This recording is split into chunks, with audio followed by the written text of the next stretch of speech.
Estamos dando inicio a esta primera sesión del curso anual básico de epilepsia, organizado por la Liga Chilena contra la Epilepsia, así que les doy la bienvenida. Mi nombre es Loreto González, coordinadora de educación de la Liga, y voy a estar haciendo la presentación y dando algunas indicaciones e información con respecto al curso.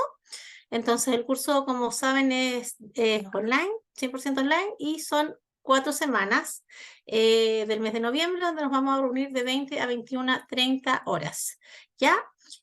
Hoy día vamos a partir con las clases iniciales de introducción de los temas, así que para eso vamos a estar con 2 expositores bien destacados.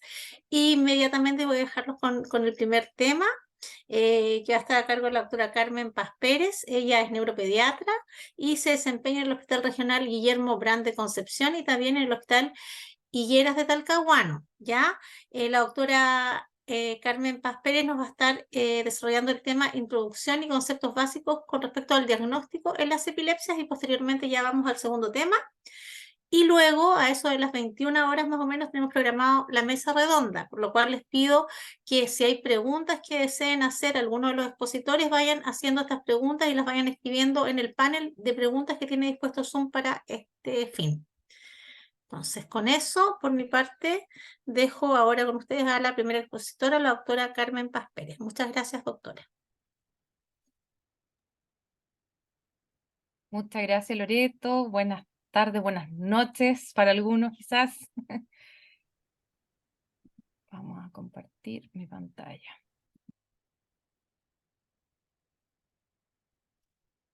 Muy bien.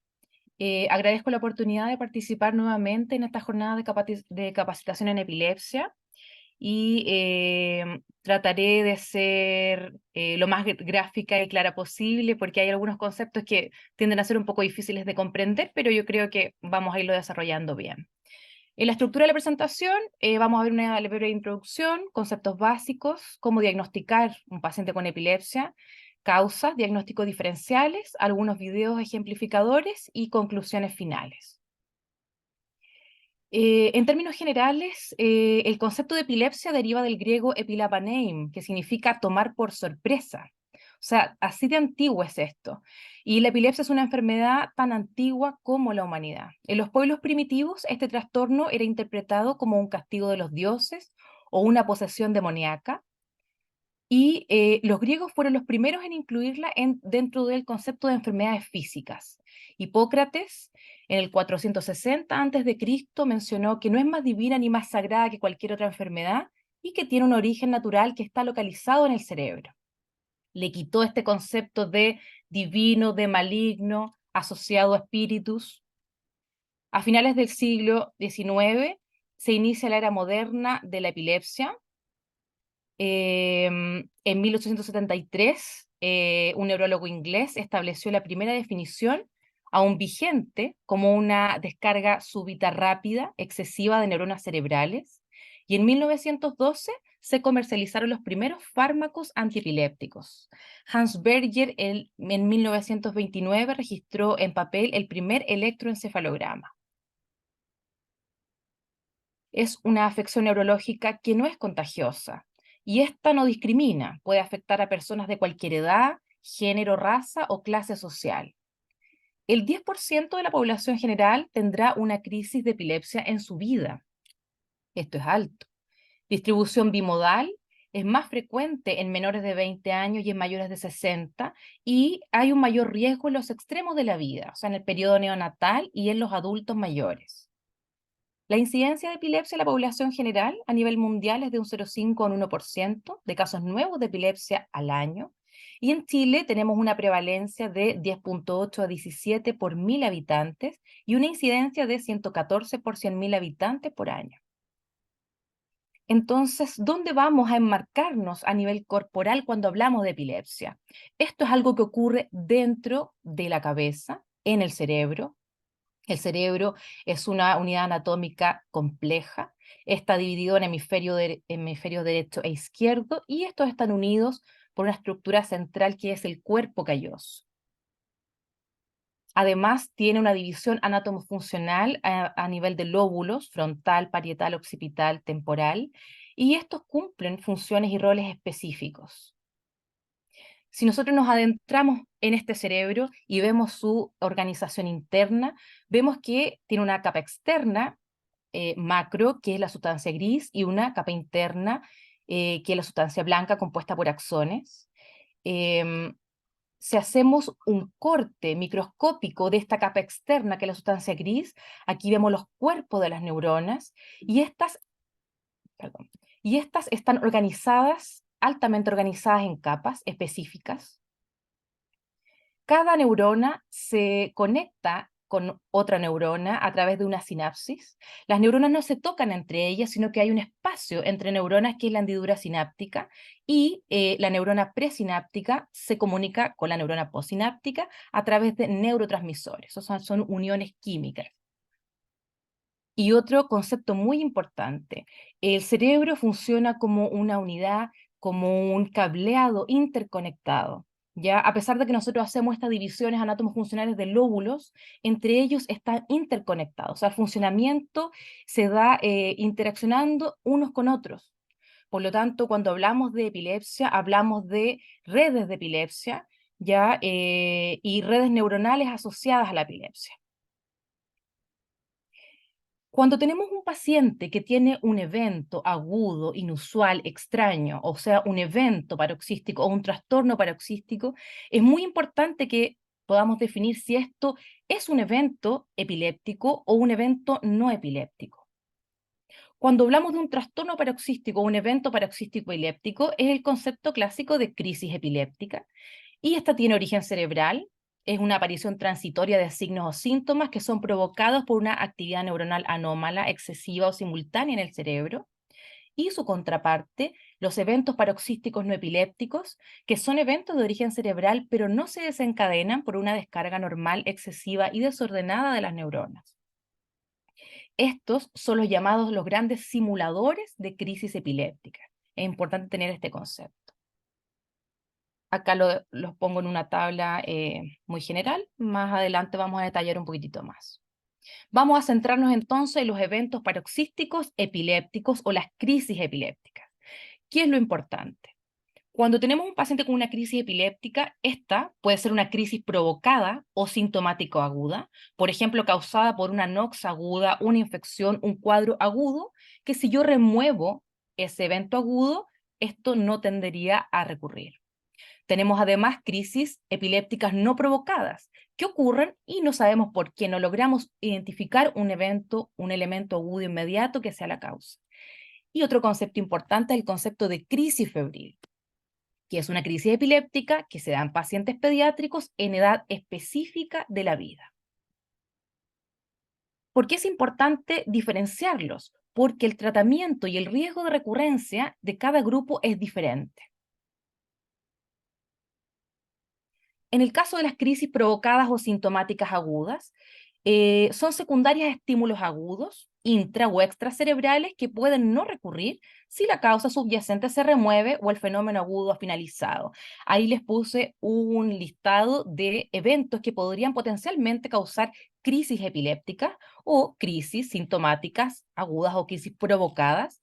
Si yo remuevo o trato esa entidad, el paciente podría no volver a tener estos eventos. Por otro lado, tenemos el concepto de crisis febril, que es una entidad que ocurre en niños entre los 6 meses y los 5 años de edad.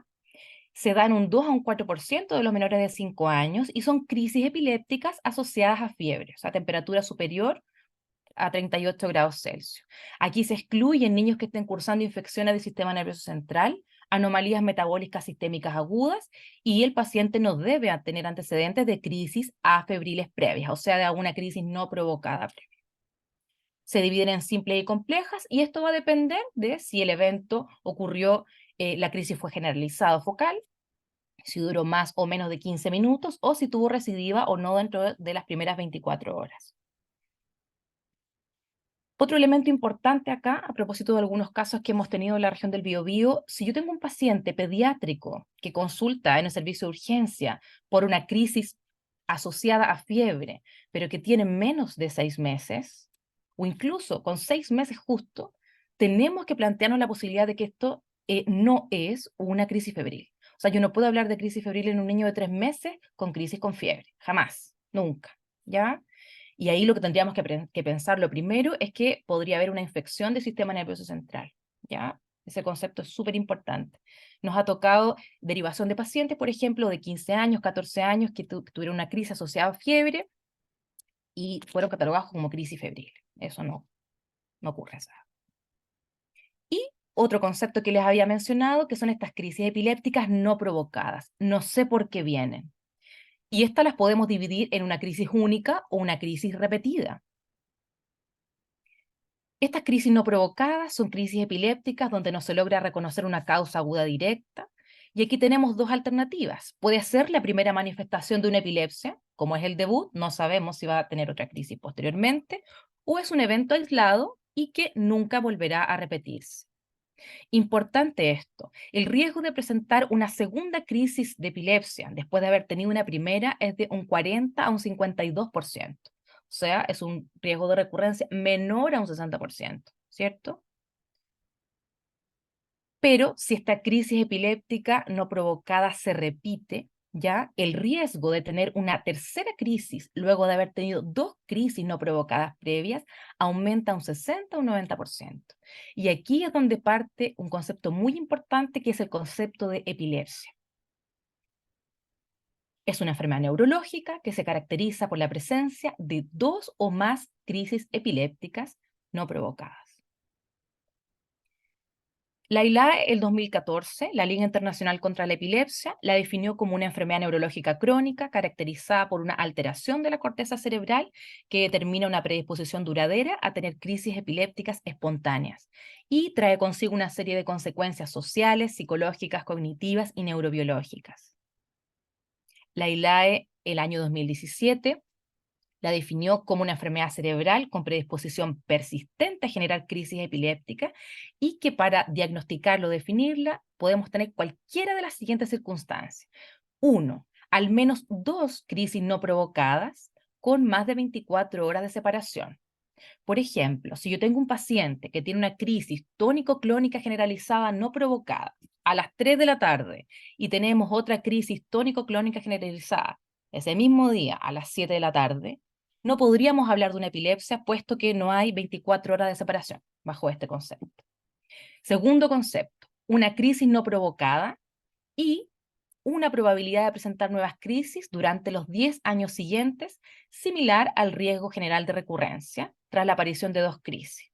O sea, si yo tengo un paciente que tiene solo una crisis no provocada, única, pero tengo algún otro elemento clínico que me haga pensar que su riesgo de recurrencia sube a un 60% más, yo podría plantear, por ejemplo, que el paciente tiene epilepsia. En el caso de este criterio, si yo tengo un electroencefalograma alterado con un patrón electroencefalográfico típico o algún, digamos, hallazgo imaginológico que oriente a que este paciente va a tener riesgo alto de recurrencia, de crisis, yo podría diagnosticar una epilepsia en ese paciente.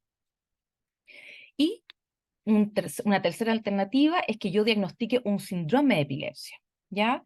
Que en el fondo es una entidad caracterizada por un conjunto de signos o síntomas en común que habitualmente ocurren juntos. Tipo de crisis, etiología, factores precipitantes, edad de inicio, remisión, y que tienen elementos comunes, que incluso yo podría tener solo un evento, solo una crisis, pero podría esto ayudarme a hacer el diagnóstico de un síndrome de epilepsia si los otros elementos asociados clínicos son compatibles con ese síndrome.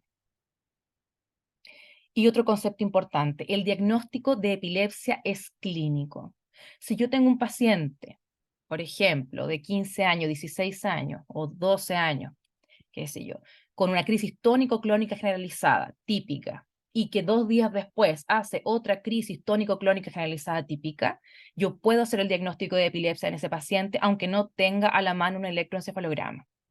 ¿De acuerdo?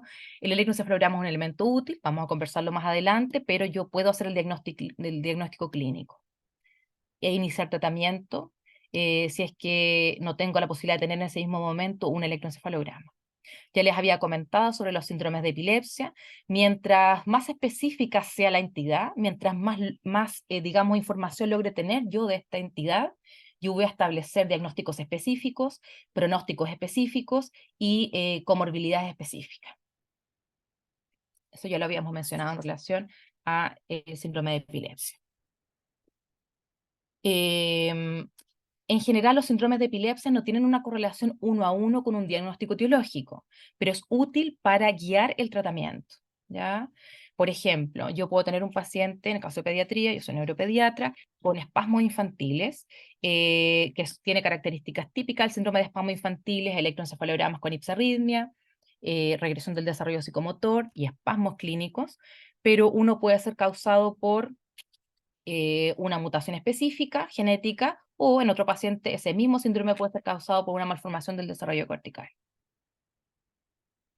Otro concepto importante es encefalopatías epilépticas y del desarrollo. Eh, la encefalopatía epiléptica como concepto se refiere a que la abundante actividad epileptiforme por sí misma es la que interfiere con el desarrollo. Esto más allá de lo que yo podría esperar para la patología subyacente en forma aislada. O sea, yo tengo, por ejemplo, una malformación de la corteza cerebral que yo sé que eso puede asociarse a ciertas limitaciones o ciertas alteraciones del examen físico o del desarrollo del paciente, pero si a eso le sumo una epilepsia de difícil control con evolución a una encefalopatía epiléptica, ese paciente va a tener un peor pronóstico, una peor evolución clínica solamente por esta actividad epileptiforme abundante. Y esta por sí sola produce retraso cognitivo y regresión del desarrollo, se asocia con consecuencias psiquiátricas y conductuales. La actividad epileptiforme puede causar regresión del desarrollo en personas con desarrollo previo normal o incluso con algún retraso del desarrollo preexistente. Y un componente clave de este concepto es que la mejora de la actividad epileptiforme puede aliviar las consecuencias sobre el desarrollo. Y este es otro concepto muy importante. Antes se hablaba de epilepsias benignas, ¿ya? Pero este concepto de benigno subestimaba o le quitaba la carga asociada a la epilepsia relacionada con las comorbilidades y el estigma que ésta genera. ¿Ya? El estigma es este conjunto de actitudes y creencias desfavorables que desacreditan o rechazan a una persona o a un grupo por considerarlas diferentes y tiene consecuencias en el modo en que los individuos se perciben a sí mismos, por lo que este proceso devalúa a las personas. Es por eso que este concepto de benigno se eliminó absolutamente y fue reemplazado por autolimitadas. O sea, la epilepsia autolimitada o una epilepsia fármaco-sensible, cuando hablamos de epilepsias que responden bien a medicamentos.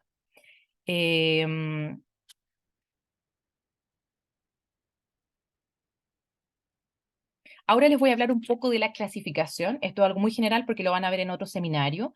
La ILA del año 2022 publicó una nueva clasificación de los síndromes de epilepsia. Los clasificó en síndromes de epilepsia neonatal relacionados con epilepsias autolimitadas y encefalopatías epilépticas y del desarrollo neonatal, y otras con diagnóstico etiológico específico. Modificó algunos conceptos con nombres propios como epilepsias de Ohtahara o epilepsia mioclónica precoz y las catalogó dentro de un solo concepto, por ejemplo. Perdón, aquí quedó esto un poco... Ah, quedó un poquito rezagado eso, ya lo vamos a ver. Ya, antes de continuar con la clasificación de los síndromes epilépticos, otro concepto que quedó un poquito metido entre medio, el concepto de convulsión. Cuando yo hablo de convulsión o síndrome convulsivo, yo me estoy refiriendo solamente a una crisis epiléptica con componente motor, ¿ya? Crisis tónica, crisis clónica, crisis tónico-clónica o mioclónica, ¿ya? Si tengo una crisis de desconexión, yo no puedo hablar de convulsión. Por eso es muy importante mejor ser descriptivos cuando nos enfrentamos a una crisis de epilepsia y no catalogar toda crisis de epilepsia como convulsión, porque ya sabemos que no toda crisis va a tener un componente motor. Y aquí, a propósito de lo mismo, les pongo la clasificación de los tipos de crisis epilépticas que publicó la ILA del año 2017, donde las cataloga como crisis de inicio focal, crisis de inicio generalizado, crisis de inicio desconocido, y tenemos también dentro de cada una de ellas la subdivisión si es que hay compromiso de conciencia o no hay compromiso de conciencia en el caso de las focales, y con componente motor o sin componente motor. ¿Ya? Por ejemplo, en el caso de las crisis de inicio generalizado, tenemos las crisis con componente motor y las crisis no motoras, como las crisis, por ejemplo, de ausencias típicas, atípicas o con mioclonías palpebrales. ¿ya? Y dentro de las focales, por ejemplo, podemos tener crisis con componente autonómico, que no van a tener componente motor, por lo tanto, no podemos catalogarlas como convulsiones, ¿ya? Esto es un concepto súper importante tenerlo claro. Entonces, la convulsión se acota a ese grupo muy pequeñito. Por lo tanto, cuando nosotros nos enfrentamos a un paciente con una crisis de epilepsia, tenemos que tener el concepto de qué tipo de crisis fue, qué tipo de epilepsia en relación a la clínica, que puedo tener la información clara o puedo no tener la información sobre el inicio de la crisis o el tipo de crisis en detalle. Ya, ahora vamos a continuar con, con lo que seguía, que había quedado un poquito separado del resto, de la clasificación de la ILA del 2022 de las crisis epilépticas generalizadas genéticas en la infancia. Aquí las catalogó en un grupo de encefalopatías del desarrollo, y aquí puso las crisis de ausencia o las epilepsias de ausencia infantil, la epilepsia con mioclonías palpebrales y la epilepsia de ausencia mioclónica. Tenemos otro grupo también de las epilepsias focales autolimitadas, o edad dependientes. Y aquí también hay varios conceptos que cambiaron, conceptos propios como la epilepsia o el síndrome de Panayotopoulos, el síndrome de Gastaut, fueron reemplazados por epilepsia con crisis autonómicas, la epilepsia rolándica, que es muy conocida, que es de las epilepsias más frecuentes de la infancia, se reemplazó por epilepsia autolimitada con espiegas centrotemporales. Entonces hubo un cambio en el nombre propio, en la nomenclatura y en la clasificación, pero en esencia el síndrome epiléptico en general se mantiene. También tenemos una clasificación donde las dividen en encefalopatías del desarrollo o encefalopatías epilépticas y encefalopatías con activación en el sueño. Acá estaban las epilepsias Landau-Kleffner o el conocido ESES, el estatus eléctrico del sueño lento también, fueron clasificadas distintas, y también se incluyó, perdón, acá, las epilepsias con edad de inicio variable, y las metieron dentro de los subgrupos de los síndromes epilépticos focales o de las encefalopatías epilépticas y del desarrollo. Por ejemplo, las epilepsias con esclerosis hipocampal del lóbulo temporal mesial, epilepsias hipermotoras del sueño, las antiguamente conocidas como epilepsias autosómicas dominantes frontales, y epilepsias con focos variables. ¿Ya? Esto es una pincelada general de la clasificación actual de los síndromes epilépticos. Entonces, cuando nosotros pensamos en esto, pensamos en el tipo de crisis, luego si podemos definir algún tipo de epilepsia, si podemos catalogar algún tipo de síndrome epiléptico, y los otros elementos importantes es ver la etiología. Voy a mostrarle rápidamente algunos videos de algunas crisis. Que tenemos un paciente, estaba haciendo las tareas y de repente detiene su actividad, mirada fija, parpadeo por algunos segundos, y luego se recupera y vuelve rápidamente a la actividad que estaba desarrollando previamente. Acá tenemos otro tipo de crisis. Está la paciente sentada, empieza con unas sacudidas, presiona mioclonías de ambas extremidades superiores, hipertonía generalizada con extensión de ambas extremidades superiores, y posteriormente clonías generalizadas. Este es un ejemplo de crisis generalizada tónico-clónica.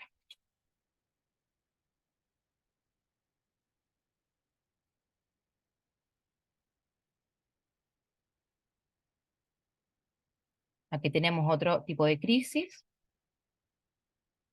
donde el paciente adopta una postura tónica asimétrica, con flexión de una extremidad, extensión de la otra. Este tipo de crisis orienta específicamente automatismos de la mano. Este tipo de crisis puede orientarnos específicamente a qué lóbulo y qué lateralidad tuvo esa crisis. Otro tipo de crisis en un paciente pediátrico. Vemos unas clonías hemifaciales izquierdas, donde el paciente se ve que no hay compromiso de conciencia, sigue jugando, está con el muñeco en las manitos. Este es un ejemplo de crisis focal, sin compromiso de conciencia. Y aquí tenemos un ejemplo de otro tipo de crisis. El niño está en los brazos de su padre, y de improviso pareciera que pierde el tono y cae hacia adelante. Este es un ejemplo muy claro de espasmo infantil.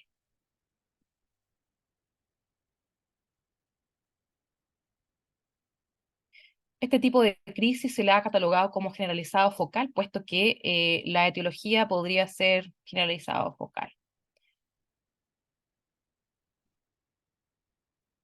dependiendo de si es una lesión estructural o genética. Y en cuanto a la etiología o la causa de las crisis epilépticas, esta es múltiple. Un mismo paciente con epilepsia puede tener múltiples etiologías asociadas a esta epilepsia, ¿ya?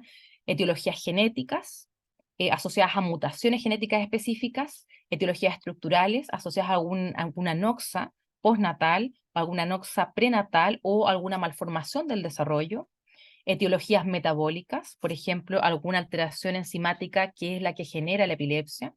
Y podemos tener pacientes, por ejemplo, con patología metabólica genética simultánea, por ejemplo, el déficit de GLUT1, donde hay una alteración del transportador de glucosa tipo 1, pero asociada a una mutación genética específica, epilepsias de causas autoinmunes, infecciosas y epilepsias de causa desconocida. En cuanto a las causas, uno observa que hay ciertas etiologías que son más frecuentes en ciertas edades. En los recién nacidos es mucho más frecuente la encefalopatía hipóxico-isquémica, en lactantes y niños pequeños malformaciones congénitas del sistema nervioso central. En adolescentes los síndromes genéticos generalizados idiopáticos o generalizados genéticos. En adultos jóvenes los traumas craneanos. En adulto medio tumores cerebrales y en el adulto mayor los accidentes cerebrovasculares, pero a grosso modo la causa genética sigue siendo la causa más frecuente. El diagnóstico de epilepsia es clínico. Es importante que este diagnóstico sea hecho y corroborado por un neurólogo, pero es importantísima la sospecha previa. Ya este paciente muchas veces no va a consultar directamente con el especialista, va a llegar a un servicio de urgencia, va a consultar con médico general y es importante tener este concepto muy claro para saber derivar en forma precoz. Importante hacer una anamnesis muy detallada de lo que se observó. Si se pueden captar videos, pedirle a los familiares que graben lo que han observado y tratar de recopilar la información lo antes posible para evitar olvidos, ¿ya? Y tratar de entrevistar directamente a quien observó los eventos, ¿de acuerdo? El examen físico ayuda, es un complemento, pero la semiología de los eventos es una de las cosas fundamentales. Y los exámenes complementarios ayudan a precisar, clasificar el tipo, ver la causa, pero importante que para tener epilepsia, para diagnosticar epilepsia, siempre debe existir una crisis epiléptica o una repercusión clínica de estas. Y los exámenes son complementos. En cuanto a los estudios diagnósticos complementarios, tenemos el electroencefalograma, que son electrodos que se ubican en el cuero cabelludo con una distribución definida. Ahí les pongo la imagen cómo son instalados los electrodos. Y importante, un electroencefalograma normal no descarta una epilepsia. Y es súper importante pedir un electroencefalograma cuando yo clínicamente sospecho que el paciente puede tener una crisis epiléptica. Porque si clínicamente el paciente tiene un evento que yo digo, no, esto no es crisis epiléptica, pero pido el electroencefalograma por si acaso, puedo encontrarme con actividad epileptiforme y no necesariamente el paciente tiene epilepsia. Por eso que es muy importante la clínica. Otro elemento de apoyo es la resonancia magnética, sobre todo para causas que son estructurales, malformativas, son tremendamente útiles, ayudan y se complementan junto con el electroencefalograma para ubicar la zona de lesión. En el caso de la cirugía de epilepsia es muy importante complementar con la semiología, porque va a permitir localizar la zona que potencialmente podría operarse el paciente. Y los paneles genéticos o metabólicos son tremendamente útiles. Este es un panel de un paciente con un déficit de transportador de glucosa tipo 1 que evolucionó refractario a tratamiento, o sea que estaba con más de 2 fármacos antiepilépticos indicados de forma apropiada aparentemente para el tipo de semiología de crisis, pero persistía con esta. Y el tratamiento, en este caso puntual, es la dieta cetogénica. Por eso es importante hacer diagnóstico específico. Por lo tanto, no olvidarnos de este cuadro cuando tengamos que enfrentarnos a un paciente con epilepsia, tratar idealmente de siempre llegar a un síndrome epiléptico y llegar a la etiología específica. Sin olvidar tampoco las comorbilidades. La epilepsia tiene alta comorbilidad, sobre todo comorbilidad psiquiátrica, y muchas veces si no se trata la comorbilidad psiquiátrica, el pronóstico y la evolución de la epilepsia tiende a ser malo. Les había comentado los diagnósticos diferenciales, que son los trastornos paroxísticos no epilépticos, eventos de origen cerebral, pero que no se asocian a descargas neuronales excesivas.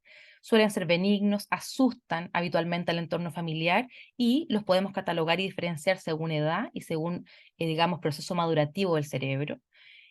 Pueden manifestarse como compromiso del estado de conciencia, de la conducta social, actividad motora, sensitiva, sensorial, tanto en vigilia como en sueño, y su frecuencia es mucho mayor a la de las crisis epilépticas, sobre todo la edad pediátrica. Por lo tanto, si un paciente consulta porque su niño, su familiar presenta un evento extraño inusual, en caso pediátrico, lo más probable es que de toda la cantidad de pacientes con trastornos paroxísticos, estos sean no epilépticos. Importante la anamnesis detallada, indagar el episodio precozmente. Y aquí una tabla que le había mostrado al inicio de la clasificación por edad, como podemos ver que hay ciertas entidades que predominan en ciertas edades. No vamos a detallar esto porque no es el objetivo, lo pongo para que lo tengan. Y el diagnóstico diferencial se hace en base a una anamnesis detallada. Todas las cosas que podríamos preguntar en un paciente para poder llegar al diagnóstico: síntomas premonitorios, síntomas gatillantes, cómo estaba el nivel de conciencia durante y posterior al episodio, qué estaba haciendo el paciente antes de que este evento ocurriera, ya si hubo algún estímulo que gatillara el evento, cómo reaccionó el paciente eh, eh, al estimularlo, cómo evolucionó después de que se recuperó del evento, si hubo algún cambio de tono muscular, sudoración, pérdida de control de esfínter, cuánto duró, cuántos episodios han sido, la frecuencia de estos, el horario de presentación, si hay una relación con la vigilia o el sueño o el uso de algún medicamento o droga, y si hay antecedentes familiares. Toda la integración de esta información en conjunto me va a permitir hacer el diagnóstico diferencial adecuado. Importante la expertise del médico que lo va a formular. Por eso es importante conocer esto. Y nunca olvidemos que el error diagnóstico en epilepsia existe, cerca de un 25 o un 30%. Y se ha visto que los mayores causas de error diagnóstico se asocian a anamnesis incompleta, mal hecha, o sacar conclusiones muy precipitadas de una anamnesis mal hecha. La presencia de algún movimiento involuntario o asociar que la pérdida de control de esfínter durante el episodio se asocia sí o sí a epilepsia. ¿Ya? Eso también lleva a error. Considerar en demasía antecedentes familiares o historia familiar de epilepsia.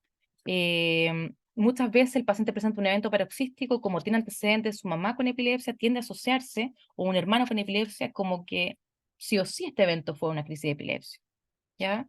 Y hay que evaluarlo en su propio mérito, cada evento. El electroencefalograma con signos anormales interpretados de manera incorrecta y el desconocer que existen eventos paroxísticos no epilépticos que pueden confundirse con crisis. Aquí se propuso el 2015 que hay que pedir video a la persona que observó el evento o algún familiar que lo pudo haber grabado, y esto va a permitir en primera instancia en un gran porcentaje de pacientes definir si es una crisis o no, y en caso de que pensemos que efectivamente es una crisis, hacer estudio estándar y ver si es que te salió normal o no, y si quedan sospechas clínicas, ir, digamos, haciendo estudios complementarios o, digamos, más sofisticados dependiendo de la sospecha. Por tiempo yo creo que no alcanzamos a mostrar los trastornos paroxísticos. Rápidamente, un espasmo del sollozo, paciente deja de respirar luego de un llanto extremo. Incluso algunos pacientes pueden comprometerse a conciencia, son estereotipados y siempre se asocian a un paciente que se golpeó y llora, o un paciente que se frustró y llora. En el caso de los espasmos del sollozo que llegan a compromiso de conciencia, igual debe estudiarse con cardiólogo. Episodios de autoestimulación habitualmente ocurren con el paciente que usa pañal o está sentado, tiende a entrecruzar las piernas, y también puede hacer pensar que el paciente está teniendo movimientos estereotipados asociados a crisis. Ritmias motoras, que son eventos rítmicos motores que ocurren en el preámbulo del sueño o durante el sueño. Pueden ser golpear la cabeza, rodar el cuerpo. Forman también parte de los trastornos paroxísticos no epilépticos. El síncope, que es un diagnóstico diferencial muy frecuente. Habitualmente, para diagnosticarlo, para diferenciarlo de una crisis de epilepsia, fijémonos en el pródromo. Un síncope tiende a tener un pródromo, una sensación premonitoria, visión borrosa, dolor abdominal, mareo, palidez, sudoración. Habitualmente un síncope tiende a durar segundos o menos de un minuto, es muy cortito, con una recuperación que es rápida posterior al episodio, esto para diferenciarlo de una crisis generalizada, donde habitualmente la crisis viene sin aviso, tiende a durar 1 o 2 minutos y el paciente queda en un estado de somnolencia o estado postictal. Y también esto más en adolescentes y adultos, las crisis psicógenas no epilépticas, que son eventos que pueden ocurrir en pacientes con y sin epilepsia. Vamos a adelantarlo un poquito. Aquí el paciente empieza a referir que se empieza a sentir mal, está con los electrodos puestos y esto es tan normal. Perdón, este registro está normal, no hay actividad epiléptiforme. El paciente levanta una pierna, una mano. Lo usual de las crisis psicógenas no epilépticas tienen un componente motor que tiende a ser muy axial, muy pélvico, vocalizaciones bastante complejas, el paciente empieza a decir garabatos, salta, quiere escapar, quiere afirmarse, con un trazado electroencefalográfico absolutamente normal. Como conclusión, entonces, la epilepsia es una enfermedad prevalente en Chile y el mundo. Es importante tener claridad de conceptos para realizar diagnóstico y tratamiento oportuno. La anamnesis y la semiología de los episodios es la base de todo. Importante el aporte del observador, tratar de entrevistar a quien observó el episodio. Hay eventos que simulan crisis, es importante considerarlos. No todo episodio normal es una convulsión. No toda crisis epiléptica es epilepsia y es importante educarnos y educar a otros para evitar el estigma a nuestros pacientes. Muchas gracias.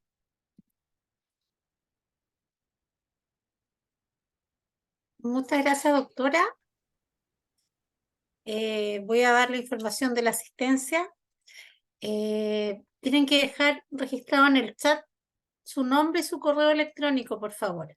Y en el panel de preguntas, solamente las preguntas que tengan que ver con los temas que se están desarrollando esta tarde. Bien, vamos a continuar ahora con la siguiente clase, que es sobre principios generales del tratamiento y pronóstico. Y en este tema nos va a estar ayudando en el desarrollo de la presentación el doctor Reinaldo Uribe, neurólogo de adultos, quien es uno de los directores actualmente de la Liga Chilena contra la Epilepsia y además es el encargado del Programa Nacional de Epilepsia del Ministerio de Salud. Así que muchas gracias, doctor, y lo dejo entonces para que comparta su presentación. Súper, encantado, Loreto. Veamos.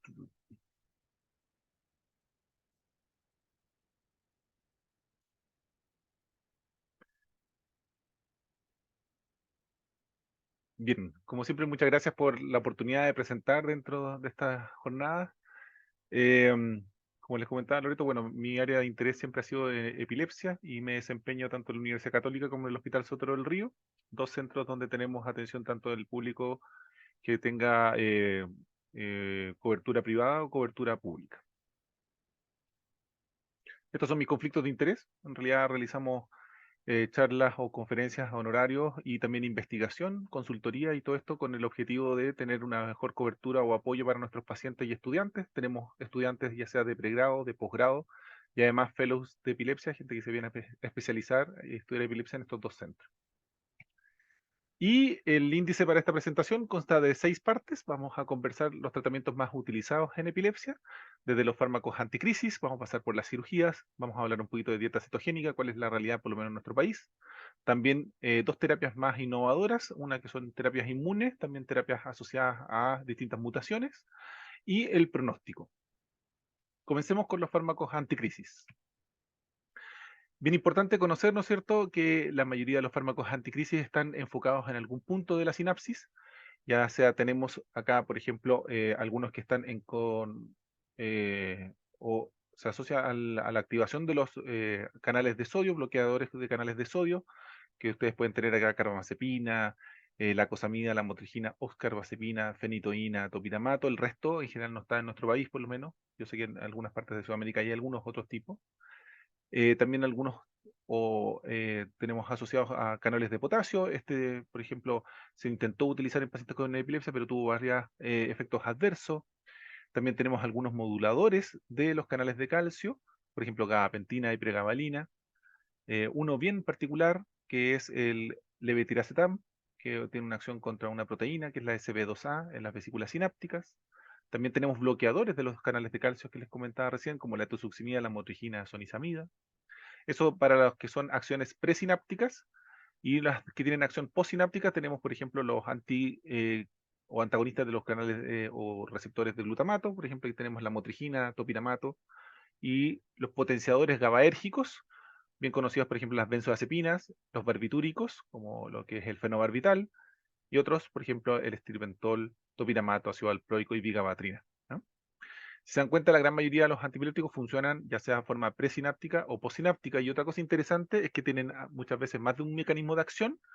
Hay algunos que tienen varios. Por ejemplo, el ácido valproico, uno de los más utilizados, es un bloqueador de canales de sodio, además es un potenciador GABA y además tiene antagonismo de canales o de receptores glutamatérgicos.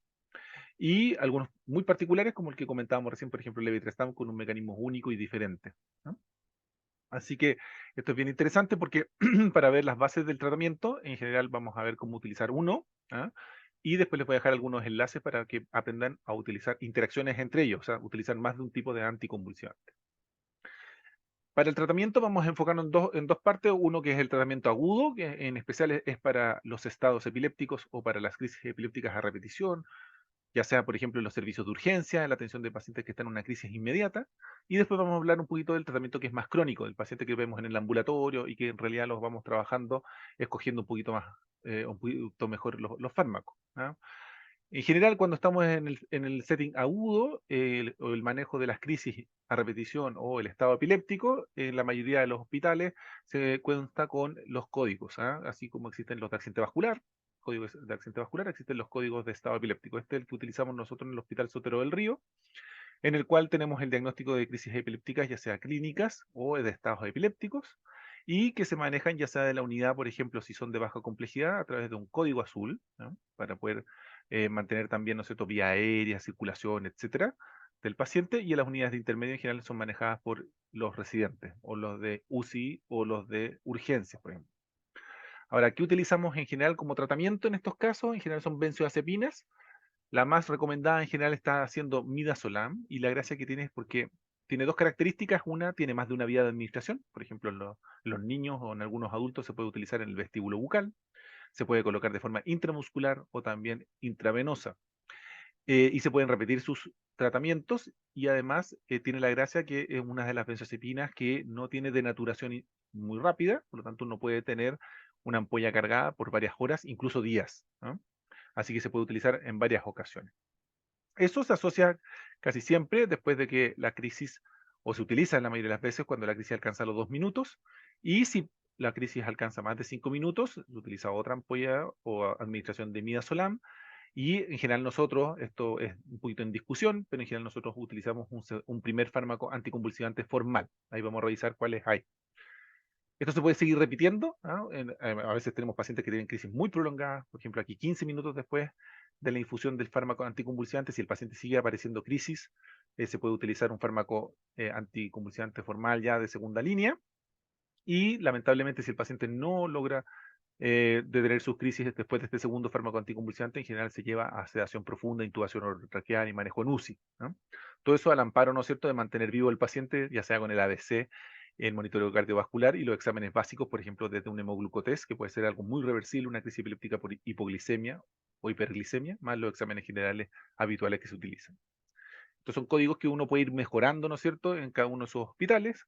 Y con respecto a los tratamientos, más en específico las dosis que utilizamos, en general las benzodiazepinas, aquí tenemos la ampolla de midazolam, es de 15 miligramos en 3 cc, y estas son las dosis ya sea pediatría como de adulto, ¿no? Se utilizan en bolo.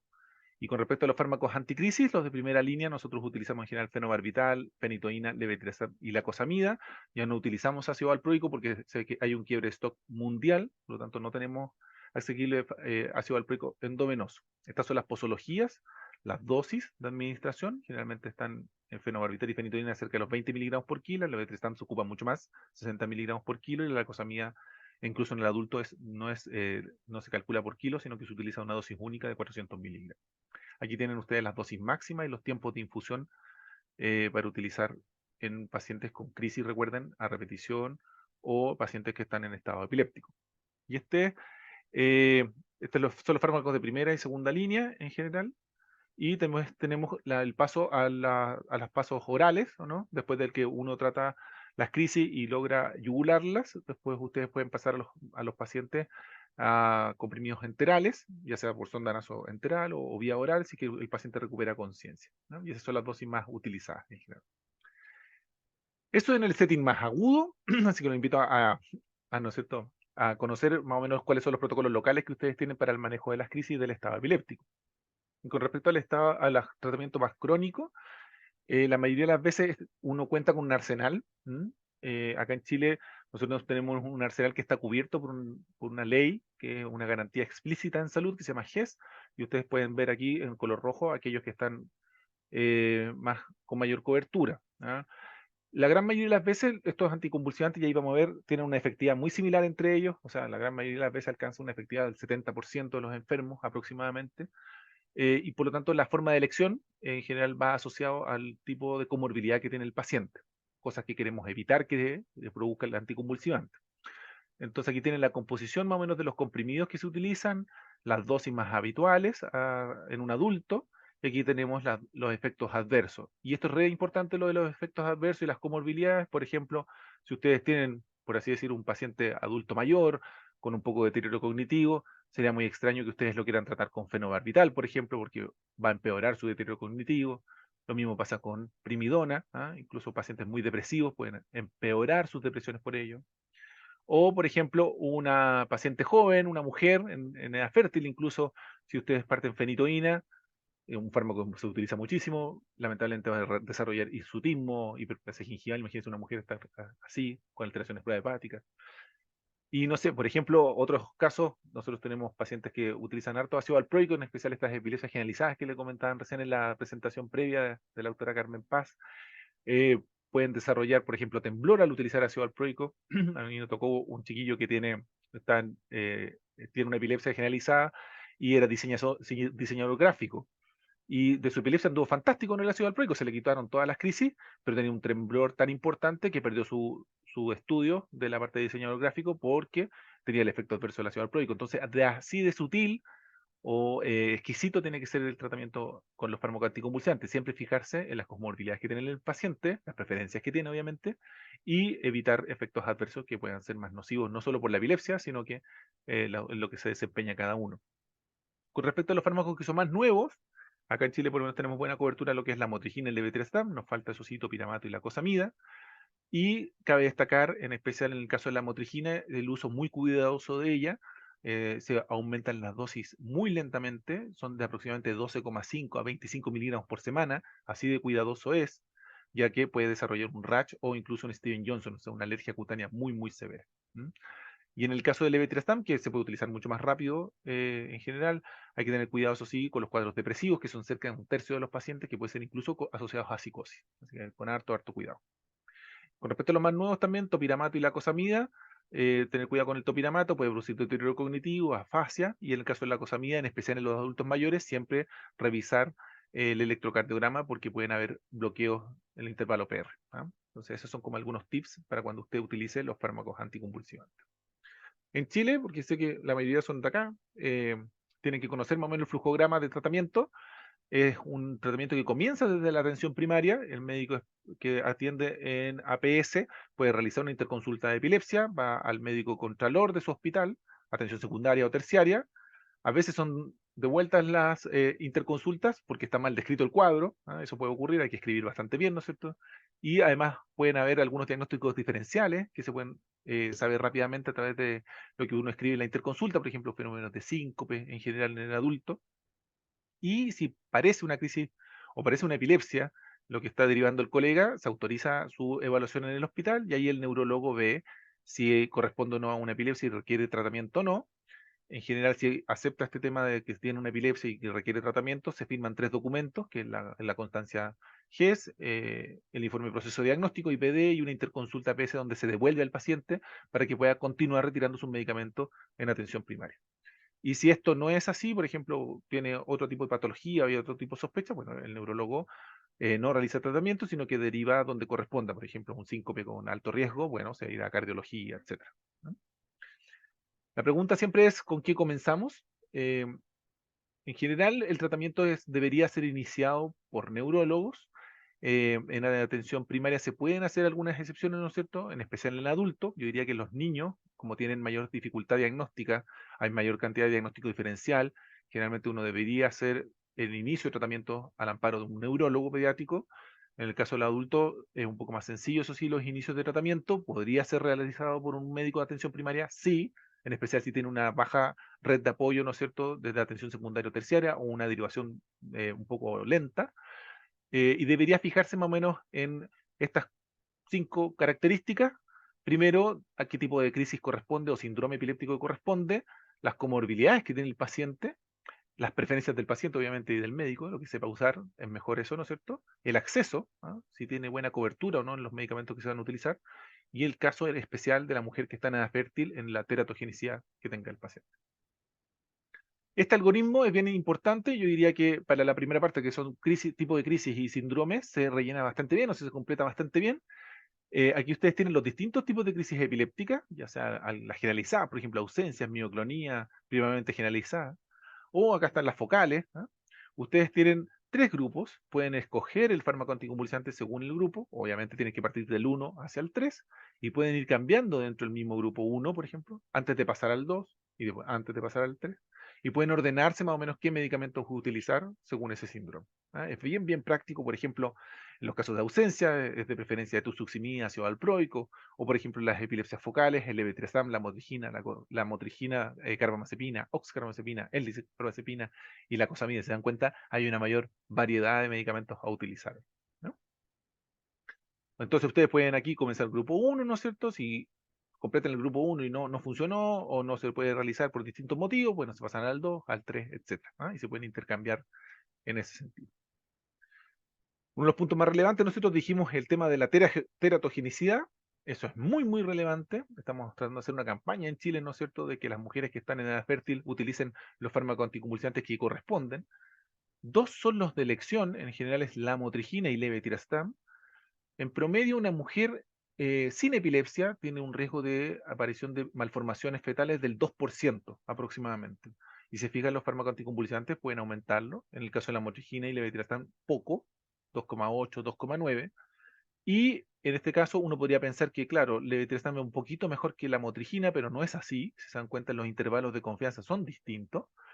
Entonces, por ejemplo, el levetiracetam es un poquito menos seguro porque su intervalo de confianza es más amplio, va del 1,7 hasta el 4,5. Por lo tanto, el riesgo de caer en un intervalo de confianza más alto también existe, ¿de acuerdo? En cambio, la motrigina, aquí el rango de intervalo de confianza es menor, por lo tanto, un poquito más segura. Entonces, tenemos primero la motrigina, después levetiracetam. ¿Cuál sería el más inseguro? En general, el ácido valproico, fíjense cómo alcanza los porcentajes de 10%. ¿Ah? Y el otro punto es que es dosis dependiente. Fíjense que a pesar de ser bien segura la lamotrigina, si ustedes utilizan dosis bajas, menores a 325 miligramos por día, la chance es del 2,5% de aparición de malformaciones, pero si ustedes utilizan más de eso, más que esa dosis, fíjense, puede llegar al 4,3%. ¿No? ¿Y qué decir del ácido valproico? Fíjense cómo aumenta, si ustedes utilizan más de 1450 miligramos, fíjense cómo aumenta hasta el 25%. ¿Ah? Así que eso es demasiado, ¿no? Debería ser modificado esos tratamientos.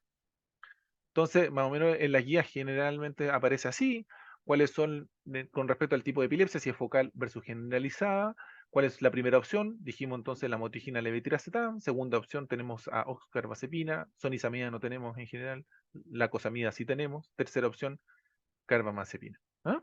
Así que más o menos ahí uno puede escoger, en especial las mujeres de edad fértil.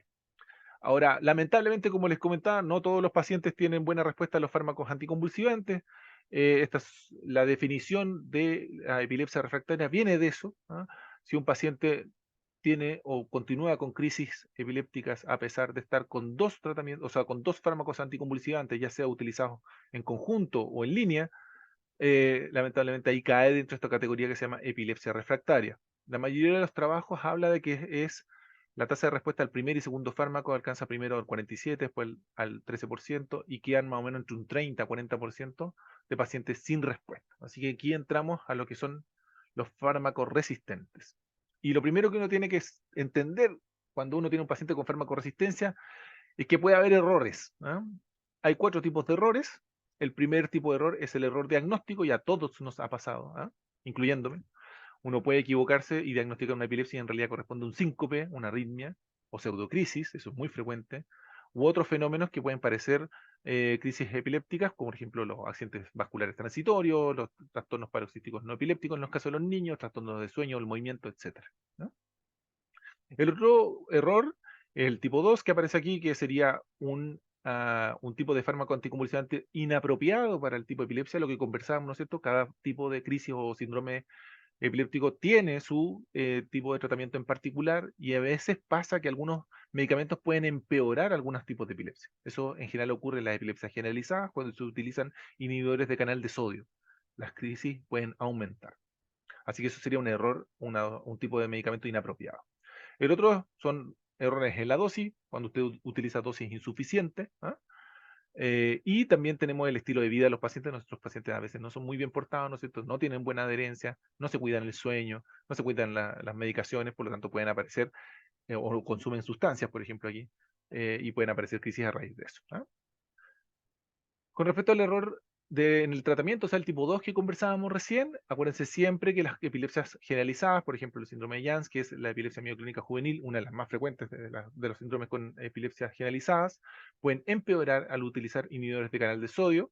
Aquí ustedes tienen un dibujo de un hipnograma, un paciente que está vigil y cae en las profundidades del sueño, esta es la parte superior, y abajo está la densidad de las descargas epilépticas que tiene el paciente. Y fíjense cómo pueden aumentar, en especial en las mañanas, las descargas epilépticas cuando uno utiliza carbamazepina, y cómo mejoran al utilizar ácido valproico. Entonces cada uno tiene su tipo de tratamiento anticonvulsivante en particular. Ahora, hay pacientes que no responden a un solo tipo de anticonvulsivante y hay que utilizar dos, ¿no es cierto? Y si usted quiere combinar distintos fármacos anticonvulsivantes, el primer principio es que usted debería utilizar distintos mecanismos de acción, esos que veíamos al principio de la presentación. Y conocer su efecto en el hígado y en la capacidad de inducir o inhibir el hígado, las enzimas hepáticas. Por lo tanto, acuérdense siempre que los únicos inhibidores son el ácido valproico y el topirabato, y en los casos de los inductores, todo el resto. Entonces, usted puede utilizar un fármaco anticonvulsivante y el estar eliminando al otro porque es inductor. Entonces hay que tener ese cuidado. Hay varios casos de interacciones relevantes. Por ejemplo, cuando usted utiliza ácido valproico y la motrigina, debe ser una de las pocas combinaciones que ha demostrado científicamente que hay sinergia. Y hay otras que finalmente llevan a toxicidad o más daño. Por ejemplo, si usted utiliza ácido valproico junto con topiramato, puede provocar una hiperamonemia y eso compromiso de conciencia del paciente. O si utiliza carbamazepina junto con levetiracetam, puede aumentar la toxicidad de la carbamazepina, fenómenos de ataxia, diplopia, etc. También si usted utiliza carbamazepina con la motrigina, ocurre esto que yo les decía, que se pueden autoinducir. La carbamazepina induce la eliminación de la motrigina, por lo tanto, la dosis que usted está dando de la motrigina resulta ser la mitad de la que está realmente ingiriendo el paciente y se está eliminando. Si quieren aprender más de interacciones, los invito a sacar una fotito a este enlace y pueden meterse a otra clase que trata solo de esto, interacciones farmacológicas relevantes en fármacos anticonvulsivantes. Eso en mi canal de YouTube. Pasemos al siguiente, que es las cirugías. ¿Qué pasa? Dijimos que más o menos en una población de pacientes con epilepsia, 30-40% de ellos son farmacoresistentes, o sea, no responden a fármacos anticonvulsivantes. Y si uno analiza las causas, hay tres causas que la mayoría de las veces aumenta su índice de refractariedad, o sea, la cantidad de pacientes es mucho mayor a los que no responden con fármaco anticonvulsivante. Y en general son los tumores benignos, la esclerosis temporal mesial y las malformaciones del desarrollo cortical. Esos tres son el nicho de la cirugía de epilepsia, ya sea en el niño o en el adulto. Si uno ve, la cirugía de epilepsia es un tratamiento extremadamente efectivo si uno escoge bien al paciente. Y estos son trabajos ya del siglo pasado, diríamos nosotros. Tienen pacientes que fueron en seguimiento después de haberse realizado una cirugía de epilepsia. Y fíjense que aquellos que se mantenían en tratamiento médico con una patología, por ejemplo, de una epilepsia del lóbulo temporal, solo el 8% alcanzaba una libertad de crisis o reducción importante de las crisis. Y en cambio aquellos que se realizaban una opción quirúrgica alcanzaban hasta el 58%. Entonces, todo el enfoque de la cirugía de epilepsia ha ido hacia el objetivo de obtener un foco epileptogénico que sea resecable. Existen múltiples cirugías de epilepsia, las podemos dividir entre aquellas que son curativas y otras que son paliativas. Curativas hablan de que uno al resecar el tejido epileptogénico va a alcanzar la libertad de crisis del paciente, ese es su objetivo primario, sin dejarlo con mayores secuelas. Y ahí tenemos, por ejemplo, lesionectomías, por ejemplo, retirar un tumor benigno, puede ser simplemente eso.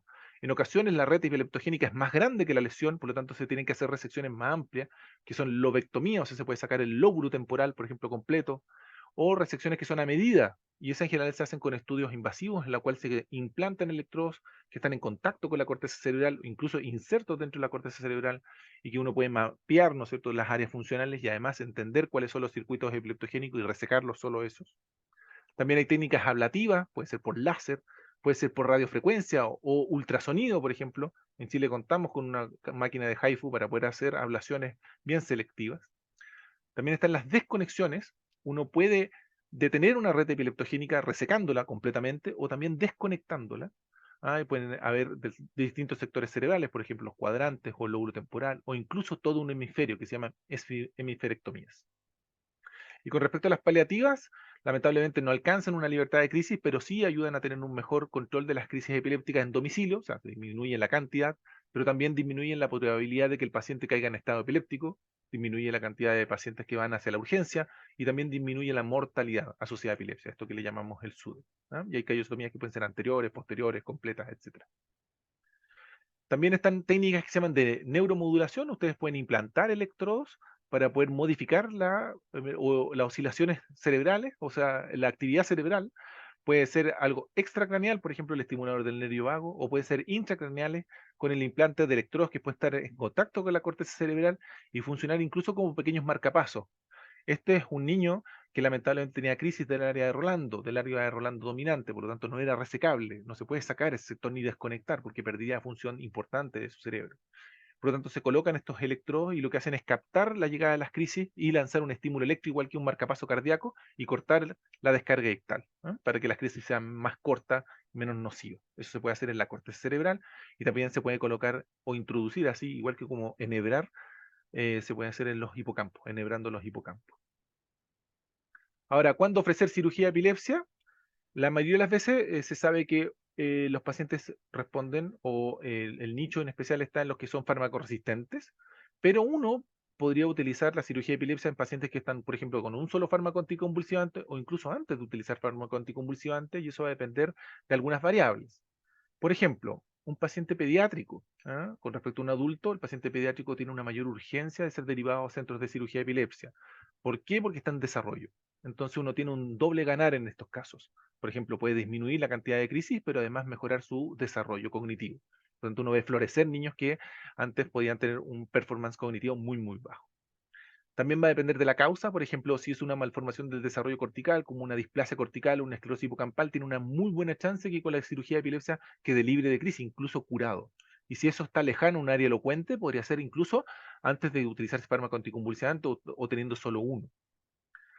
Mucho va a depender entonces de dónde esté ubicada la lesión, si la elocuencia es muy importante, por ejemplo, si es visual, motora, de lenguaje, pensando que el lenguaje es lo más complejo que hay. Mientras más cercano esté, por ejemplo, a un área del lenguaje, menos va a ser uno proclive a que vayamos a cirugía de epilepsia. Y lo otro, obviamente, va a depender de la experiencia local que tenga el centro y de la realidad local. O sea, en especial, nosotros tenemos listas de espera para que los pacientes se puedan operar. Entonces, generalmente estamos trabajando con pacientes ya refractarios. Esperamos en el futuro poder llegar antes con la cirugía de epilepsia a gente más joven, por ejemplo, y que no esté necesariamente refractario. En Chile, solo para que lo conozca, hay una red de derivación. Hay 4 centros que realizan cirugía de epilepsia. Está en Valparaíso, también en Concepción. Cirugía de primer nivel, resectivas primarias. Y para aquellos que son con estudio invasivo, más complejas, está el Instituto de Neurocirugía y nosotros acá en el Hospital Sotero del Río. Esta es la red de derivación que nosotros tenemos actualmente, ya sea para un nivel 1 o nivel 2 ya más complejo. Está dividido por las distintas zonas que tenemos en Chile.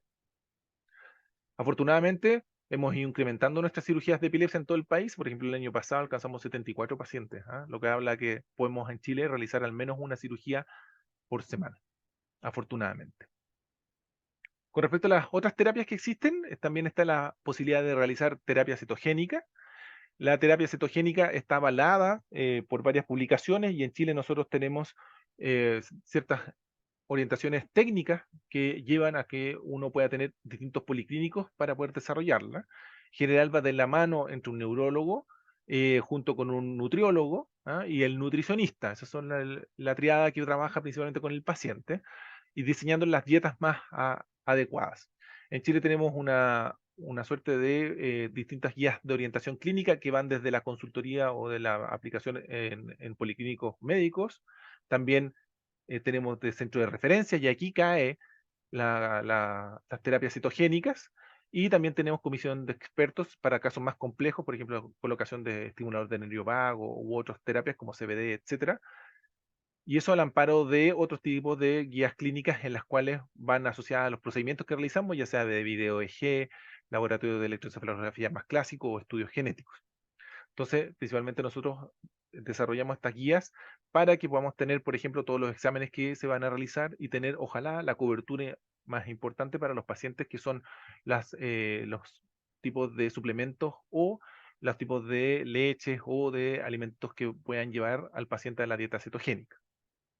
En Chile existen 14 policlínicos de dieta cetogénica y actualmente hay cursos que son para epileptólogos, nutricionistas y nutriólogos que puedan capacitarse en desarrollar este tipo de terapia. Está indicada principalmente en algunas patologías que van desde el niño hacia el adulto, por ejemplo, en los pacientes que tienen mutaciones en, el- en los canales de glucosa, en especial el GLUT1, etcétera, ¿ah? Son los más beneficiados en el largo plazo.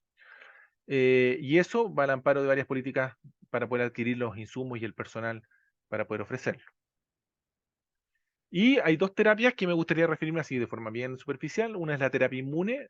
No es extraño encontrar de vez en cuando epilepsias que están asociadas a alguna enfermedad inmunológica o incluso enfermedades inmunológicas que atacan directamente el encéfalo y esas se llaman encefalitis autoinmune.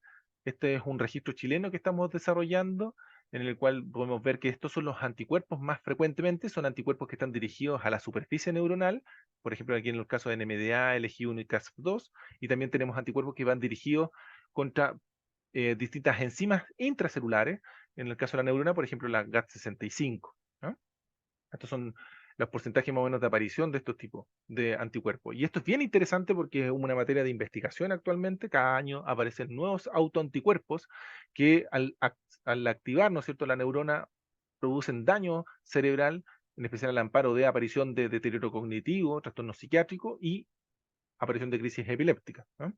Así que cada año aparecen más anticuerpos y cada uno tiene una terapia inmunológica asociada. ¿Y qué pasa en estos casos? Ustedes tratan los pacientes con fármacos anticonvulsivantes, tienen una respuesta muy parcial, muy insuficiente en varios de los casos. Varios de estos pacientes son derivados a los centros de referencia para ver si se pueden operar o realizar algún tipo de cirugía de epilepsia y nos damos cuenta que ahí son focos que son más amplios o aparecen atrofias cerebrales muy difusas. ¿Ah? Y eso va al amparo de la inflamación cerebral que está ocurriendo en ese momento y lamentablemente nos quedamos sin dos buenas opciones terapéuticas, que son los fármacos anticonvulsivantes y la cirugía de epilepsia. Y aquí aparecen otros tipos de terapia, que pueden ser inmunoterapia, ya sea, por ejemplo, de primera línea. Aquí tenemos, en general, utilizamos metilprednisolona, inmunoglobulina, plasmaféresis, cuando el paciente está, por ejemplo, en un estado epiléptico, ¿ah? Que también es una forma de tratamiento de los estados epilépticos, en especial aquellos que parten con muchas crisis, sin un antecedente de epilepsia y sin ningún diagnóstico etiológico evidente al principio, que se llaman los NORSE. Y uno puede pasar después a segunda línea, que son inmunoterapias ya más formales, por ejemplo, el uso de rituximab o ciclofosfamida. ¿No? Y esto es una materia que aquí yo los invito a que se vayan involucrando un poco en este tema porque es súper, súper interesante y pasa que van apareciendo incluso distintos tipos de terapia ya de tercera línea o tratamientos en caso de que los pacientes no respondan a la primera y segunda línea que yo les comentaba recién. Y son súper interesantes porque logran modular el sistema inmune de forma mucho más selectiva. Por ejemplo, tenemos moduladores de las citoquinas que se involucran en la respuesta inmune, ya sea también de los distintos grupos celulares, ya sean los linfocitos B o los linfocitos T, o los linfocitos B, que son de larga duración, como las células plasmáticas, uno también las puede modular o cortar esto, ¿no es cierto?, para que no sigan produciendo autoanticuerpos, o incluso bloquear el paso del sistema inmunitario hacia el cerebro y disminuyendo la inflamación cerebral con bloqueadores de la membrana o de la barrera hematoencefálica. ¿Ah? Así que es un tema muy, muy actualizado en lo que es el tratamiento de las epilepsias inmunológicas. Y tenemos también algunas terapias que son guiadas por la parte genética. Sabemos que no pocos pacientes aparece su epilepsia a raíz de una mutación genética que involucra, por ejemplo, distintas vías de señalización, y tenemos que estas son como las más frecuentes a encontrar. Pueden haber algunas asociadas a canales de sodio, por ejemplo aquí la SCN1A, y hay varios tipos de mutaciones que actualmente tenemos la posibilidad de estudiar, ya sea con paneles genéticos o exomas, en que se analizan mucho mayor cantidad de genes. Y lo interesante de esto es que cuando al principio uno decía, bueno, tiene una mutación genética, ¿qué vamos a hacer aquí? Da lo mismo. Y en general lo que está cambiando un poco el paradigma en el tratamiento de la epilepsia es que uno puede ser mucho más selectivo en los tipos de anticonvulsivantes a utilizar, e incluso apoyarlo con algunas terapias de suplementos, ya sean vitamínicos u otros tipos de suplementos, para mejorar el control de crisis. Y esto es bien interesante porque, por ejemplo, usted puede seleccionar mejor los fármacos anticrisis. Por ejemplo, estas son las mutaciones más frecuentemente encontradas que yo les mostraba recién, y usted puede elegir, por ejemplo, para los pacientes que tienen este tipo de mutaciones, SCN1A, por ejemplo, estripentol, CBD, fenfluramina, ¿ah? Porque tienen mejor control de crisis que los otros tipos de fármacos anticonvulsivantes. O para mutaciones de protocaderina, por ejemplo, dosis altas de clobazam y levetiracetam, y eso nosotros lo hemos visto. Antiguamente pasaba que las mutaciones genéticas eran muy analizadas en los pacientes pediátricos y poco en los adultos, y nos hemos dado cuenta que si nosotros vamos investigando mejor a nuestros pacientes, en especial en el aspecto genético, uno puede ser mucho más selectivo en el tratamiento anticonvulsivante a utilizar.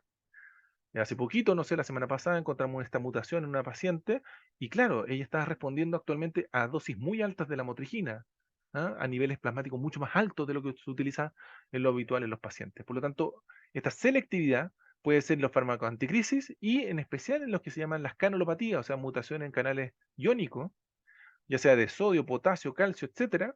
Uno puede seleccionar una terapia mucho más, más exquisita, e incluso sin utilizar fármacos anticrisis clásicos, como los que conversábamos recién.